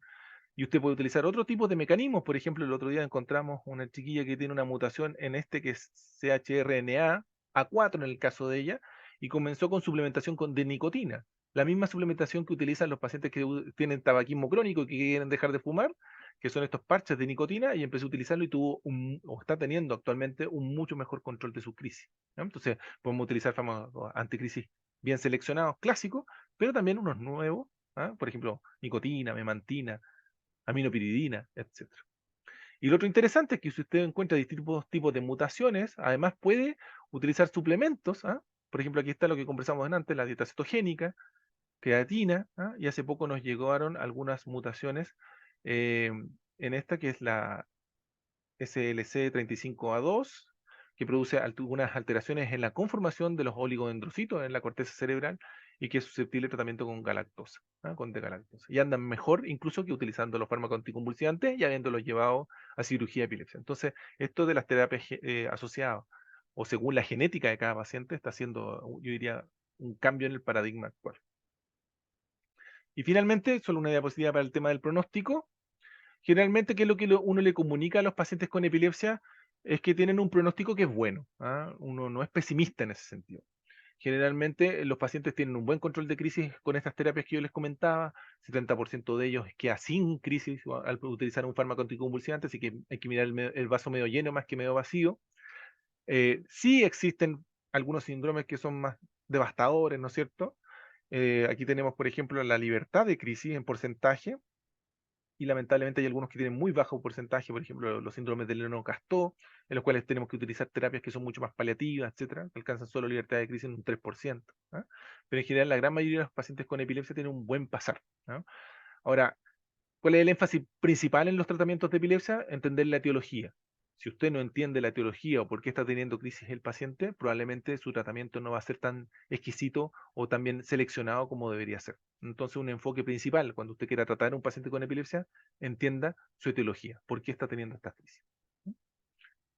Y eso, los invito a revisar más presentaciones. Este es mi canal de YouTube, donde pueden encontrar esta presentación y muchas más. Gracias. Gracias, doctor. Me han estado preguntando con respecto a la posibilidad de poder revisar las clases de hoy día, si se van a enviar. Les cuento que se está grabando esta primera sesión Y esta clase de hoy día, ambas clases en realidad y la sesión completa van a estar disponibles en nuestro canal de YouTube. Me refiero al canal de YouTube de la Liga Chilena contra la Epilepsia. Así lo pueden buscar y les va a aparecer, ¿ya? Igual ahí por el chat les voy a dejar el enlace para que lo tengan a mano. Y ahora voy a invitar a que se integre al doctor Tomás Mesa, neuropediatra, de la Red Salud UC Cristus y además director también de la Liga Chilena contra la Epilepsia, que va a estar en el rol de moderador de esta mesa redonda. Ya tenemos algunas preguntas, doctor, para que las puedan ir revisando en el panel de preguntas. Y yo les voy a dejar en el chat el link para nuestro canal de YouTube donde vamos a publicar las clases de hoy. Gracias. Muchas gracias, Loreto, y gracias a los expositores, a Carmen Paz Pérez y al doctor Reinaldo Uribe por estas excelentes presentaciones que hemos tenido hoy día. Vamos entonces en este momento a hacer algunas preguntas que han llegado, digamos, repetir las preguntas que han llegado por el chat. Y en primer lugar voy a empezar preguntándole a la doctora Carmen Paz Pérez cuáles son las características de una crisis autonómica. Es una pregunta que están haciendo los asistentes. Eso es súper interesante porque mucha gente desconoce las crisis epilépticas con características autonómicas. Lo clásico que se conoce son las crisis tónico-clónicas generalizadas, ¿cierto? O las crisis de desconexión, pero existen crisis epilépticas tantas como funciones tiene el cerebro, y las crisis autonómicas son crisis relacionadas con el sistema autónomo y pueden ser de origen cardíaco, respiratorio, genitourinaria. Por ejemplo, la bradicardia, la taquicardia ictal. Específicamente en mi presentación les hablé de las epilepsias con crisis autonómicas en pediatría. Por ejemplo, antiguamente se llamaba síndrome de Panayotopoulos, ahora se llama epilepsia con características autonómicas, donde el paciente tiene un evento motor asociado a vómito. Son habitualmente crisis nocturnas asociadas a mucha sintomatología de náuseas y vómito. También pueden haber, por ejemplo, tos posictal muy como del lóbulo temporal, o el rascado de la nariz también, por ejemplo, que también corresponde a crisis temporales ipsilaterales, midriasis o miosis de la pupila, el flatting o enrojecimiento ictal o la palidez, ya dolor abdominal ictal también. O sea, las manifestaciones, cuantos síntomas autonómicas existan, pueden haber manifestaciones clínicas de crisis en relación a ello. Muchas gracias, doctora Pérez. Y ahora vamos a pasar al doctor Reinaldo Uribe. Hay una pregunta que dice, ¿cómo se puede diferenciar clínicamente una crisis facial focal de un espasmo hemifacial? Es una pregunta un poco difícil a veces, ¿eh? Uno puede Es confundirse, ¿no es difícil. cierto? Sí. Sí, en general las crisis focales solo del rostro son inhabituales, ¿no? En general involucran también la mano o la pierna por una cosa del homúnculo. Entonces uno debería ser bien exquisito en buscar. Esto en general, la gran dificultad está en la UCI. Entonces una primera forma de diferenciarlo es que puede haber una pequeña clonía también en la mano y en la pierna. Y ahí hablamos de que una crisis focal más que un espasmo hemifacial, ¿ya? Lo otro es que los espasmos hemifaciales son evocables si el paciente está vigil, obviamente. Uno al momento de hacer una contracción tónica de los párpados, eso empeora el espasmo hemifacial. Las crisis clónicas de la cara en general no lo hacen, ¿de acuerdo? No tiene un empeoramiento por contracción. ¿Ah? Y lo otro, a veces medio discutible, pero es la respuesta a tratamiento, ¿ah? Como un tercer punto. Si uno utiliza un fármaco anticonvulsivante y esto responde, claramente puede ser más una crisis epiléptica. Hay algunos que van a decir, hay un bemol ahí, ¿no es cierto? Si uno utiliza carbamazepina, le sirve para las dos cosas. ¿Ah? Pero bueno, Sí, ahí un poco se va guiando con la clínica también y todo. Eso, más o menos. sí. Perfecto, muchas gracias, Y doctor ojo, y Uribe. Nos ojo que eso es quedó como muy de claro, adulto, sí. ¿ah? Eso es como una patología de adulto. Nosotros en pediatría en general no vamos a ver eso. Así es. Hay otra pregunta para la doctora Carmen Paz. Dice lo siguiente, ¿por qué la incidencia de las epilepsias tiene forma de U o forma así como bimodal? Porque son son las edades más lábiles de la vida. Ya habitualmente el periodo neonatal y la tercera edad o cuarta edad, le llaman ahora, tienen, digamos, son edades que se asocian a mayor comorbilidad. ¿ya? El periodo neonatal, sobre todo asociado a pacientes con asfixia neonatal, o sea, pacientes que evolucionaron con encefalopatía hipóxico-isquémica, y en el otro lado de la vida, los pacientes adultos mayores, donde la incidencia de accidente cerebrovascular también es mayor. Entonces, por eso habitualmente tiene esta presentación, son edades más lábiles y de mayor comorbilidad también. Perfecto, muchas gracias. Durante las exposiciones de cada uno de ustedes estaba la referencia de las patologías y de la etiología que dan esa forma en U. Para el doctor Uribe, ahora hay una pregunta que dice, en un paciente adulto mayor que lleva usando por mucho tiempo un benzodiazepínico como tratamiento crónico, ¿es recomendable derivar al neurólogo para cambio de FAE o de Eh, fármaco? Claro, si está en tratamiento de una epilepsia por ello, puede ser recomendable. ¿Ah? El deterioro cognitivo asociado a las benzodiazepinas es una realidad y lo ideal es que utilizar un medicamento que tenga menos efecto cognitivo. Generalmente, ¿qué es lo que hacemos nosotros? En el adulto mayor, nos vamos pasando, por ejemplo, a la motrigina. ¿Ah? La motrigina porque tiene un efecto cognitivo mucho mejor y también estabilizador del ánimo. ¿Ah? Otro fármaco que más se está utilizando en adulto mayor, por ejemplo, para eso mismo es gabapentina o también la cosamida con el recuerdo eso sí, de la parte cardíaca. Entonces yo se lo recomendaría, sí, y en especial si está desarrollando deterioro cognitivo. Perfecto, muchas gracias, doctor Uribe. Hay otra pregunta para la doctora Carmen Paz que dice, ¿cuándo uno sospecharía en una crisis febriles un síndrome de Dravet? Ah, eso es un tipo de, digamos, dentro está el grupo de las crisis febriles plus. Ya el Dravet es un tipo de epilepsia en la infancia que se asocia a una mutación específica del gen SCN1A y puede cursar los primeros años de vida con crisis asociadas solo a fiebre. ¿Ya? El tema es que estos pacientes tienen algunas particularidades que siguen haciendo crisis asociadas a fiebre o alzas de temperatura, incluso a temperatura ambiental, después de los 5 años, que es la edad donde terminan las crisis febriles.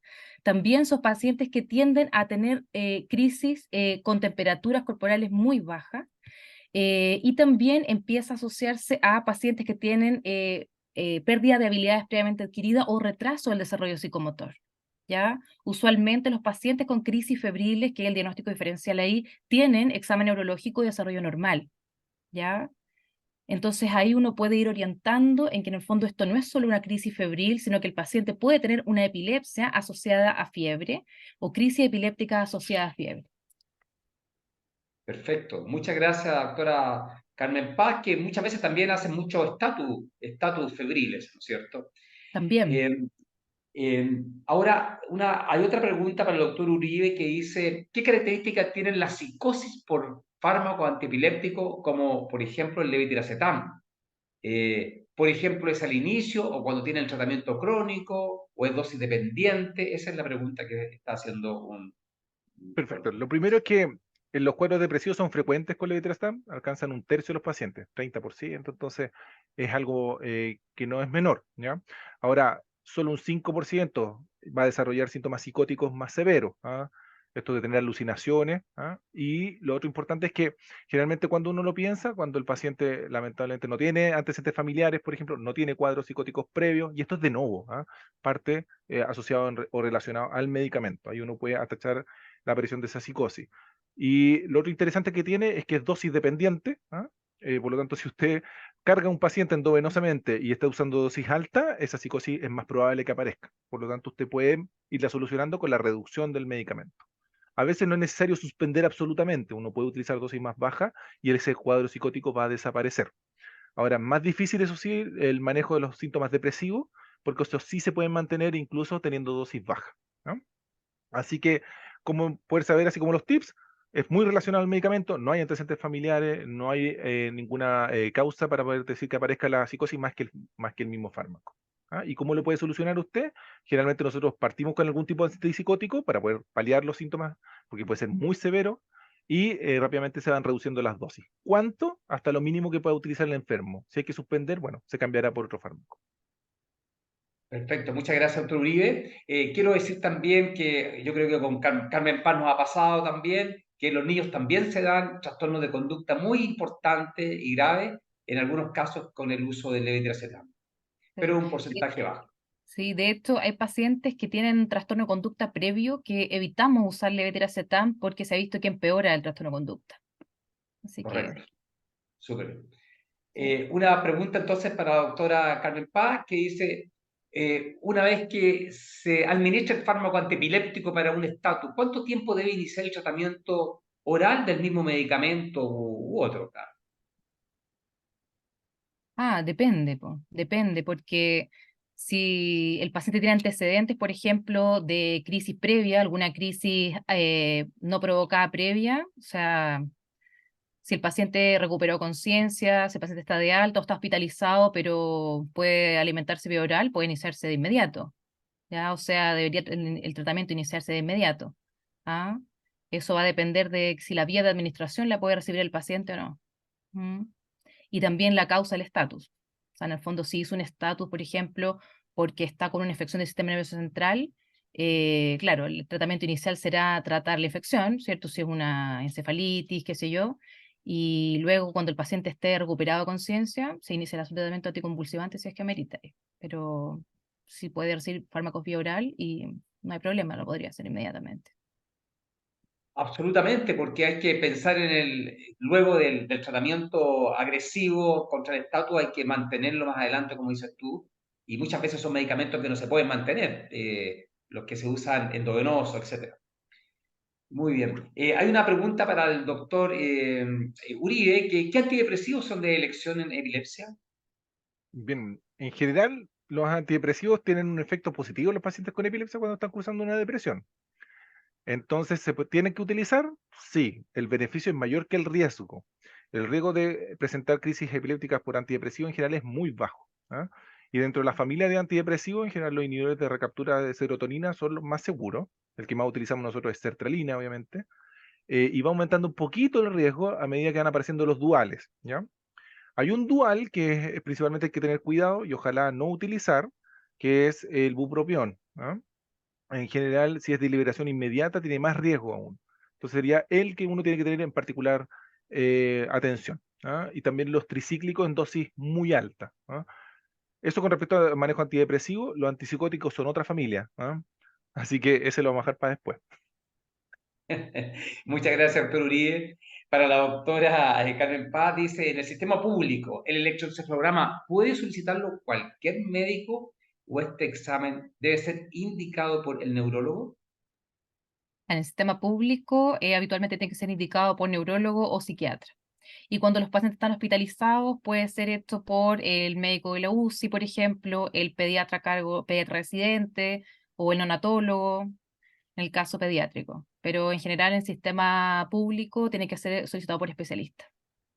Perfecto. Mm. Hay una pregunta para el doctor Uribe. ¿Cuándo usted a un paciente o a una familia, un paciente, le hablaría del SUDEP? Ah, bien, a ver, a la primera consulta no, ¿ya? Porque si no salen espantados en la consulta. ¿En quién se utiliza en general la buena educación en SUDEP? En aquellos pacientes que están teniendo una mala adherencia al tratamiento. ¿Por qué? Porque es un factor de riesgo para que aparezca el SUDEP. Entonces, en general, nosotros lo utilizamos como herramienta para poder ayudar al paciente que mejore su adherencia, no solo farmacológica, sino que también en lo que es privación de sueño, ¿no es cierto? Consumo de sustancias, una buena educación en los cuidados que tienen que tener mínimamente en epilepsia. Ese es el primer nicho. Y el segundo es en especial en los pacientes que son refractarios. Aquellos pacientes que lamentablemente le hemos ofrecido muchas cosas, por ejemplo, fármaco anticonvulsivante que mostraba cirugías, dieta cetogénica y todo, lamentablemente tienen un riesgo mayor de presentar esta patología. Y eso la familia lo tiene que conocer. ¿Ah? En especial porque esto, como ocurre de noche en la mayoría de los casos, puede ser un balde de agua fría para esa familia. Y tienen que saber más o menos qué puede ocurrir y llevarlo al servicio de urgencia y todo lo que hay que hacer asociado al fallecimiento de un paciente. ¿No? Serían dos puntos bien importantes como situaciones, los que son refractarios, ¿no es cierto? Y además para poder educar a aquellos que están siendo mal adherentes. Muchas gracias, doctor Uribe, por exponer esto de la muerte súbita en epilepsia, SUDEP. A la doctora Carmen Paz quisiera preguntarle una pregunta del público. Uno, ¿en qué paciente uno realiza estudios genéticos? ¿A los refractarios o con mala respuesta a terapia? ¿O hay otros datos en la historia clínica que orienten a tener que realizar el estudio genético en un paciente con epilepsia? Buena pregunta. Usualmente en pacientes que son farmacoresistentes nosotros y no tenemos una causa, por ejemplo, con estudios básicos de fácil acceso, en este caso, por ejemplo, neuroimagen, solicitamos estudio genético, pero en pacientes, por ejemplo, que han respondido bien a tratamiento y que tienen alguna característica facial, por ejemplo, tienen alguna dismorfia facial o algún rasgo del examen físico que oriente a alguna enfermedad genética, lo solicitamos, teniendo incluso buena respuesta a tratamiento. ¿Ya? Hay algunos síndromes genéticos que cursan con epilepsia, no necesariamente fármaco resistente, y lo solicitamos. Pero usualmente estudio como panel de epilepsia, lo hacemos en pacientes refractarios a tratamiento, donde no tenemos un diagnóstico establecido. ¿Ya? Se han hecho los estudios básicos y no encontramos causa. Perfecto. Muchas gracias, Carmen Paz. Ahora, otra pregunta dice, doctor Uribe, en el caso de pacientes psiquiátricos usuarios de la motrigina o de ácido valproico, que son medicamentos evidentemente que ellos usan, ¿estos deben suspenderse para la toma del primer electroencefalograma ante la sospecha clínica de epilepsia? En general no. No está indicado en un paciente que se va a realizar un electroencefalograma de rutina, suspender los fármacos anticonvulsivantes. Y eso es un punto bien importante porque puede tener una descompensación de una crisis epiléptica en una situación de riesgo y el paciente tener, no sé, secuelas de esto. ¿No? Entonces no lo suspendemos porque, ¿por qué apareció esa crisis? ¿Porque suspendió los medicamentos? Porque en realidad tiene epilepsia. Entonces no nos ayuda a resolver la duda. ¿Cuándo se podría suspender esto? Cuando hay un ambiente más monitorizado, y eso se llaman los videoelectroencefalogramas. Son estudios en los cuales la mayoría de los pacientes se hospitaliza y uno puede suspender con tranquilidad los fármacos porque así tienen una vía, por ejemplo, venosa asegurada o un ambiente médico ya asegurado bajo una hospitalización. En esos casos se podría hacer. Muchas gracias, doctor Uribe. Álvaro pregunta a la doctora Carmen Paz, ¿cómo debe estudiarse los episodios convulsivos en pacientes con trastornos por consumo de sustancias psicoactivas? Puede ser un adolescente, por eso le pregunto a Carmen Paz.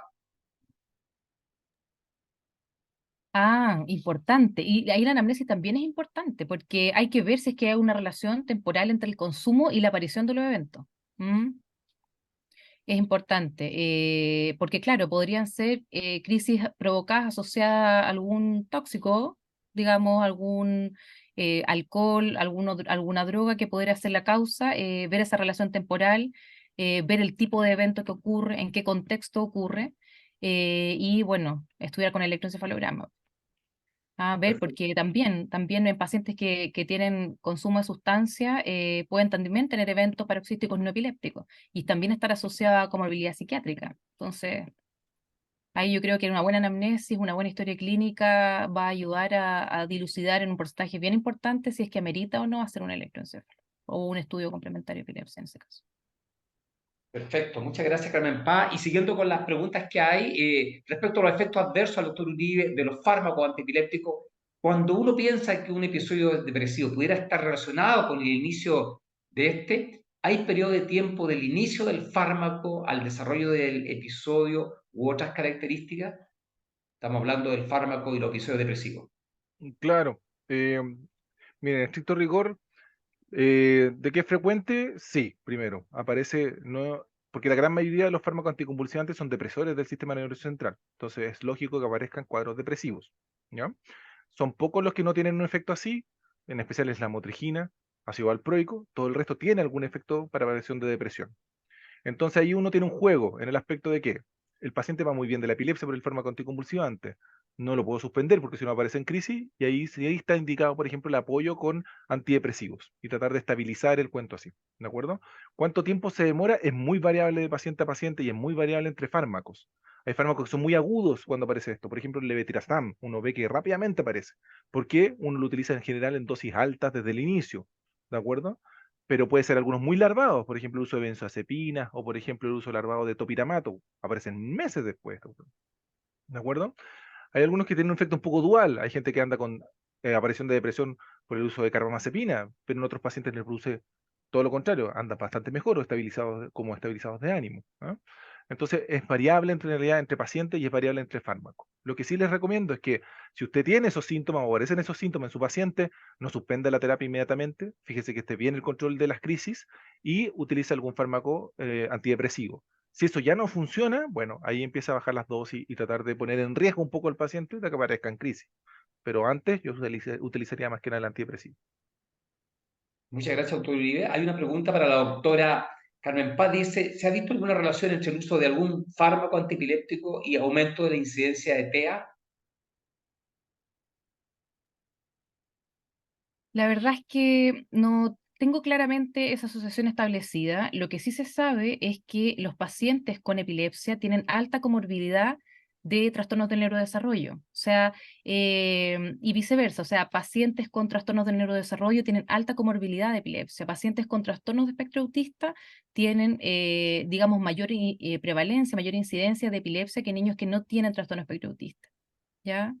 Entonces, más que el Sí. uso de fármacos pueda gatillar esto, son entidades que están interrelacionadas, ¿ya?